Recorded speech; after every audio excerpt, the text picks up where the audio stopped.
All right, so for those of you who drive, I know there's a number of you who drive in this room, and have you noticed this? I've noticed this in myself. It goes something like this. When I was first learning to drive, by the way, I was absolutely terrified of driving in this country. The roads are like about half the size of the roads in America, okay? It's a break to drive in America. It's quite frustrating and scary to drive here. And so you're very alert and you're very cautious at first. You know, you're constantly scanning around. You're constantly looking behind yourself, making sure there's not a car coming, and being very, very careful what you're doing. And then you go and you have a test, and usually you fail the first test, the driving test, and you're even more worried, okay? And you go, and finally you pass the test, and you are very careful every time you get on the road. But then time passes, and you get confident. I've done this before. I know what I'm doing. I don't need to be as worried and to scan carefully. I don't need to do any of those things. And so you become maybe even a bit prideful. And so the other day I was driving down an open road, a motorway, and I was absolutely positive I had turned onto it. There was no one behind me. I knew. I was confident. And as I'm going forward, there's a vehicle in front of me that is going about 15 miles an hour, kind of stopping a little bit and then starting up again. You know, I don't know what they're doing, and so I thought, right, I'll do what I've seen other people do here. I'll just zip right around that person, okay? And I start to turn into the other lane, and just a little voice in the back of my head said, you know, ought you to even look? You know, maybe you ought to just look and see if there's a car where you're about to turn. And so I just did this slightest little glance, because I'm sure my mirrors would have caught it. And there in my blind spot, there was a car right there. It was so close. I almost hit it. I swerved back out of the way. And that car, it had zoomed up, really, in my defense. It had zoomed up, and it zoomed right past me, and then it was all over the place. I think they were trying to evade someone. But that overconfidence, right? I know how to do this. I know how to do this. That pride and that blind side that I couldn't see. I nearly got in an accident. And so this is actually a serious thing, that we can become complacent and we think that we have things together, and then it could cause like a major, major accident, like people could die. That's the danger of pride. Now we're looking today at this interesting story in the Bible, and it's speaking about pride. That's the major issue that the Pharisees have to seeing Jesus here. And in our world, pride is something that we celebrate. Personal pride, that is something that we celebrate. That is something that we hope will be ours in greater amount than it currently is. We might be living in the hopes that in a later day, more people will think well of us, and we ourselves will think more well of ourselves. And we're living for that, and yet the Bible comes along and says, this is a dangerous thing, this is a bad thing, this is something that you want to be free of. And in this story, the whole point of the story is that their pride is going to keep them from seeing their nose, as it were. They're not going to be able to understand or perceive anything because of what they subtly believe about themselves and subtly believe about life, that they are very good. And yet also on the other side, we see that there's a person here who's humble, and that humility reveals who Jesus is. So here's the big idea for our story. Pride keeps us from understanding Jesus. Pride keeps us from understanding Jesus, but humility reveals him. So summarizing, let's just open our Bibles. We're in John chapter 9. It's page 1075. I'm not going to be able to cover every verse or anything like it. I just encourage you to follow along as you can, and then to reread this during the week as part of maybe your quiet times. So we're going to start looking at these first verses, verse 1 through 16. And what we see actually is that Jesus manufactures a situation which will confront the leaders with their blind spot and with their bias. That's what he's doing here. Okay, and so let's just talk about what happens here. The disciples and Jesus are going along, and they encounter a blind man blind from birth, okay? Now, in the religious system and the popular notion of that day, the one that the Pharisees believe, the one that the leaders receive, this man deserved his blindness, okay? This is what they would say. He did bad, so he got bad.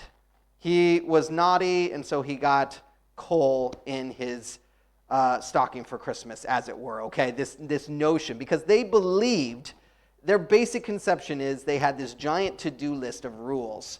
And if you did X, Y, Z, you do all these rules that we've created, you will be rewarded. You will get something good. And on the other side, if you don't do them, then you're going to suffer. Okay, and so this is the common world religious system today, isn't it? That's basically what people do. They think you earn the good stuff.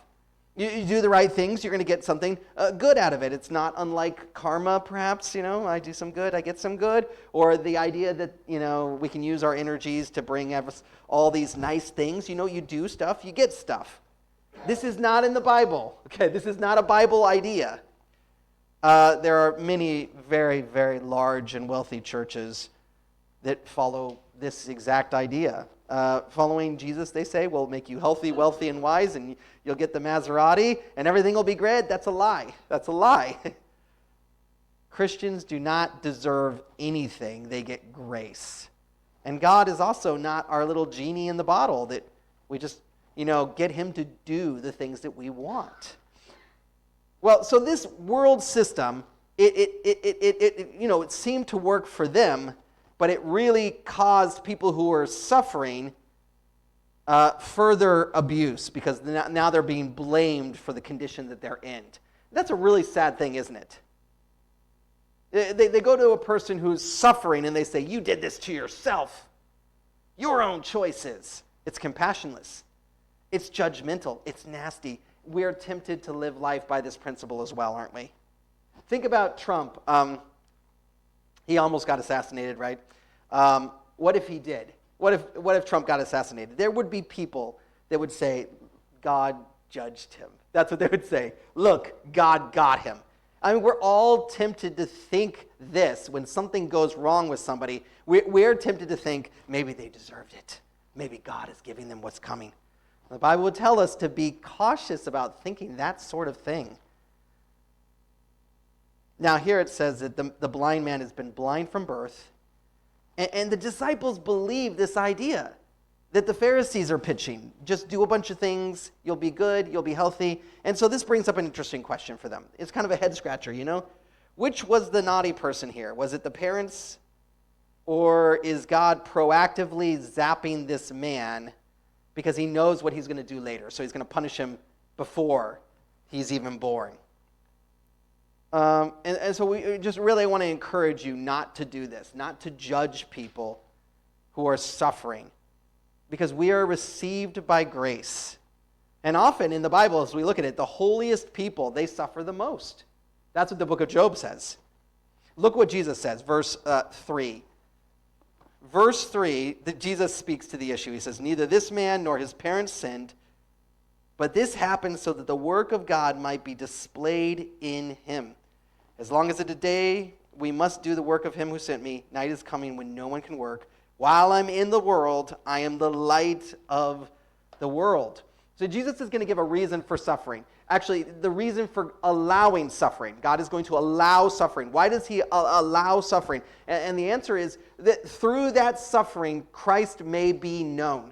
That's the answer that's given. Through the difficulty, the grace of God would become apparent, and we would believe on Jesus Christ and see that's all that matters in the long run. I know that you think that life is the most important thing ever, but it's not actually. It's just a little drop in a bucket, and eternity is coming. And so the most important thing really is that you know Jesus. And so God even allows suffering so that the glory of God might be displayed through it. And it says here, what are we learning? The light of the world. Jesus is the light of the world. And so there's this picture. Since Jesus is the light of the world, he can take someone who's in complete darkness and open their eyes. And this is not just physical. He's really talking about spiritual, and he's really talking about us. We who are in darkness, he can open our eyes to the light. And so this is what God does. He twists evil and suffering, he twists it for good, okay? And it shows himself in it. Now here's the kicker, okay?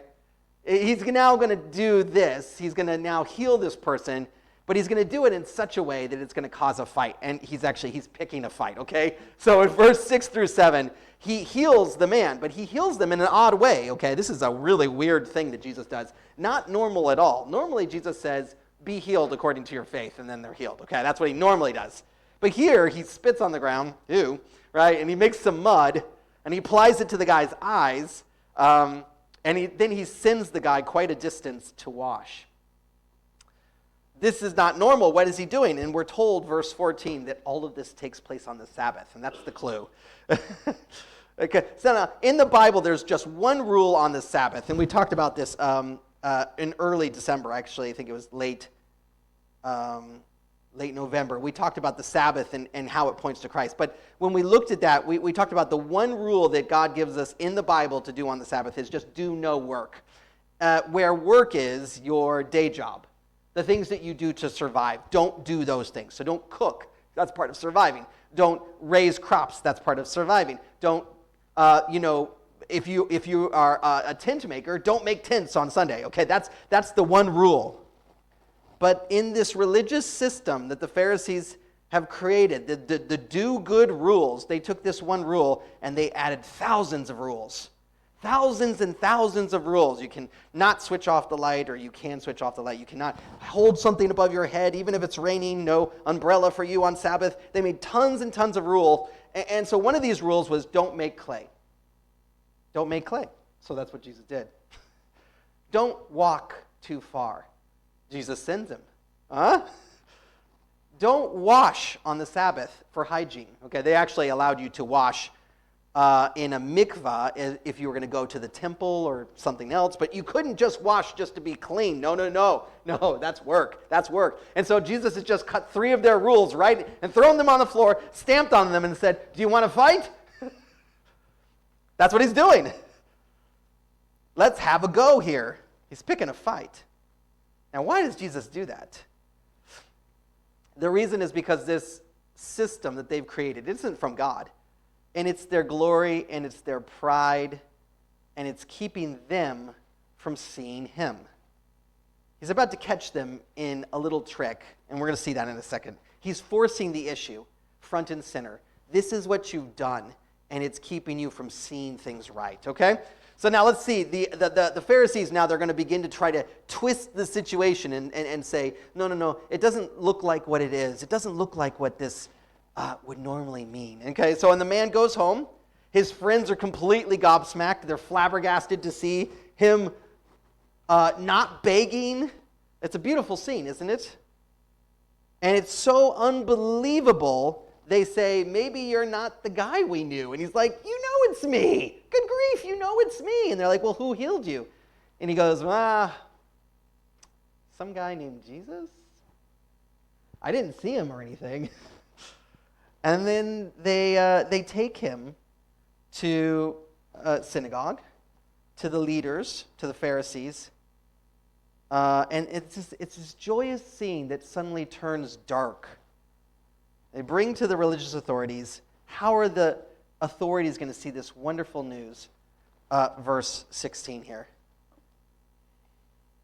Some of the Pharisees said, "This man is not from God, for he doesn't keep the Sabbath."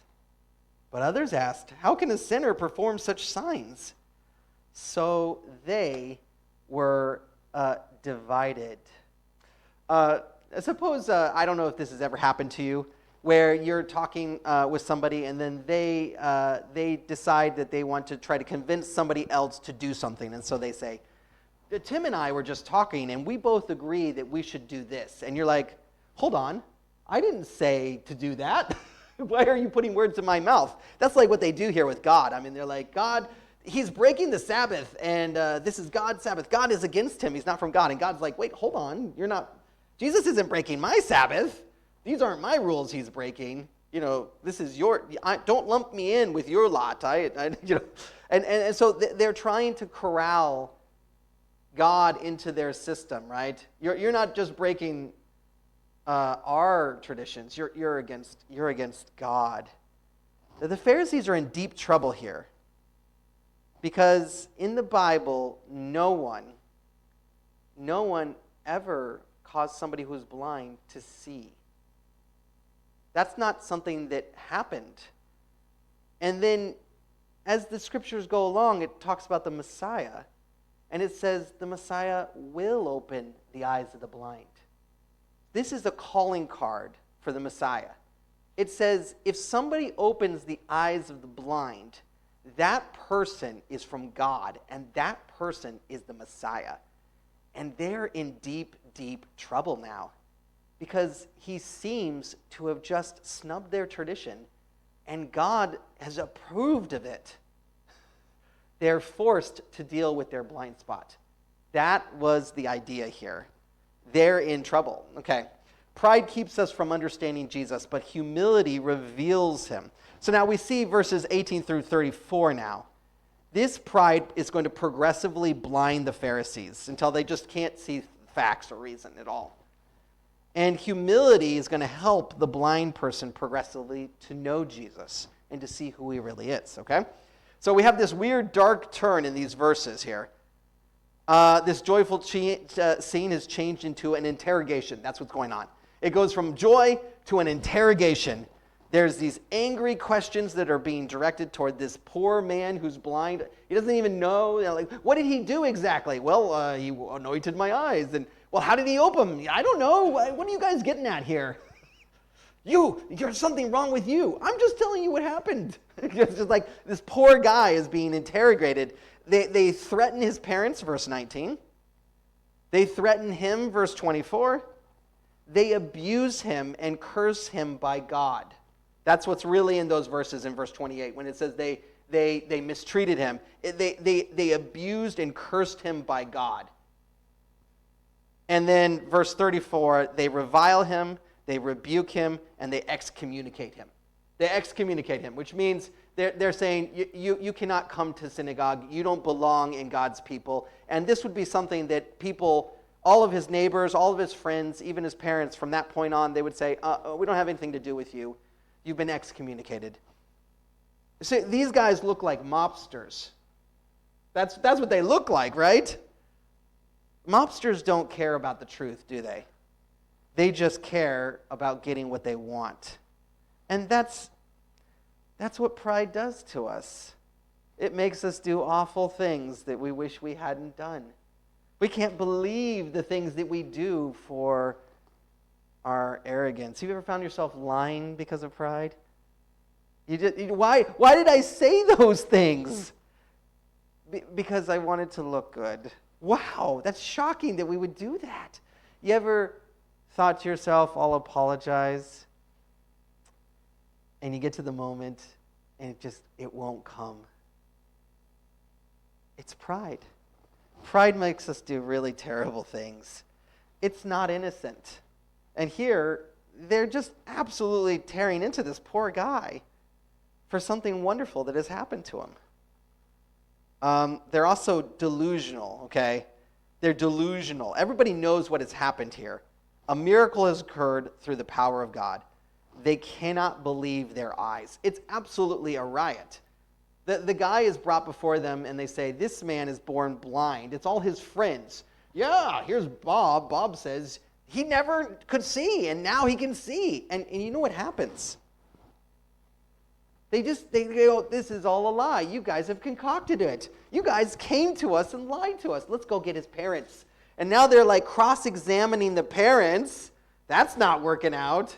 Then they get the guy back and they said, let's hear your story again carefully so we can try to put holes in it. Like this is what police officers do. They make you retell the story. Tell it again. Tell it again. I don't think so. You're lying. It's really awful how they cannot see what is dead simple. By the way, atheists, same sort of thing, actually. I was an atheist, so I can bash away at this. I thought, I've got a knockdown case. God doesn't exist. I know it. Everybody who's smart knows this. I don't know what your guys' problem is. I was completely delusional. I didn't know any of the facts, and the facts were completely against me. That's the sort of thing that pride does. And then lastly, with their behavior, they are telling a lie to themselves. They are pretending that they believe the Bible and that they want to do the things in the Bible. They don't believe it. They don't want to do what's in there. They say that they believe Moses, that they follow Moses. It's actually hilarious. In the Greek, it looks like they elevate Moses above God. And we wonder why that would happen. Why they would elevate Moses above God. And the answer is that in worshiping Moses, they're worshiping themselves. Right? And then they say, look, I'll just give you an example of their fakeness. Verse 34, they're saying to the man as they're about to cast him out, "You were steeped in sin at birth. How dare you lecture us?" And they threw him out. The idea that somebody is born in sin is all through the Bible. Psalm 51, verse 5, David speaking, "In sin I was born. In sin my mother conceived me." The message of the Bible is that we're all in sin and that Christ is our Savior to save us out of that sin. But they don't like that. They like to think that they've done a pretty good job. They like to think that guy, he got what he deserved. But us? No, we're good. We're holy. We're better than everybody else. You see what pride has done to them? Now, the whole way through, they are trying to deter the blind man from believing in Jesus. And it's having the opposite effect. Okay? They're trying to do something, and actually the reverse is happening. And so let's just see the progression of humility that takes place here. Okay? So verse 17, they say to him, "Who's Jesus, since he opened your eyes?" And he says, "Jesus is a prophet." Now, before, if you look back, he just said that Jesus was a man. There was a man named Jesus. Now it's progressed. He's a prophet. He's a prophet. Verse 25, they're trying to manipulate him. They're telling him that he didn't really get healed and that he needs to tell the truth. It's really a sad scene. And the man says, "One thing I do know, I was blind, but now I see." Really wonderful words. This is the basics of our faith. We are in darkness, and Christ is the one who makes us see. The wheels are turning now in his head, and he's beginning to see that Jesus is what I needed. Jesus is what I want. He goes on the offensive, actually. Verse 27, he says to them,